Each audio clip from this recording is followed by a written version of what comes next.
तौहीद इंसान को मतीन और अमीन बनाता है, मतानत वाला, वकार वाला, कहीं झुकता नहीं, अमानत वाला, अपने फ़राइज़ में कोताही नहीं करता, बेईमानी नहीं करता, झूठ नहीं बोलता, धोखा नहीं देता। क्यों? इसलिए कि उसको जवाबदेही का एहसास रहता है। तौहीद इंसान को सबसे बड़ा जवाबदेह बनाती है। आप देखिए कि हज़रत उमर फ़ारूक, हज़रत अबू बकर सिद्दीक़ रज़ी अल्लाह अन्हुमा खलीफा बन गए, कितना ऊंचा मकाम मिला, पूरे आलम इस्लाम के खलीफा थे।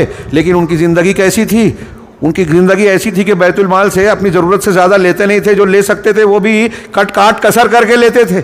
हज़रत उमर क्या है, लाठी को अपनी तकिया बना के दरख्त के नीचे सो रहे हैं, रातों को गश्त लगा रहे हैं। हामिला औरत का मामला आया, अपनी बीवी को ले जाके उसकी बजकी करवाई और उसके सामान को अपनी पीठ पर लाद के ले गए। किसी ने कहा मैं पहुंचा देता हूँ, कहा क़यामत के दिन मेरा साथ नहीं दोगे तुम। किसी ने पूछा कि तुम लोगों की इस तरह पूछताछ क्यों करते हो? कहा मैं खलीफतुल मुस्लिमीन बनाया गया हूँ, क़यामत के दिन अगर अल्लाह ताला मुझसे पूछेगा कि तेरी खिलाफत में फला शख्स भूखा था, फला जानवर को जुल्म हुआ, तूने क्या किया, तो मैं क्या जवाब दूंगा?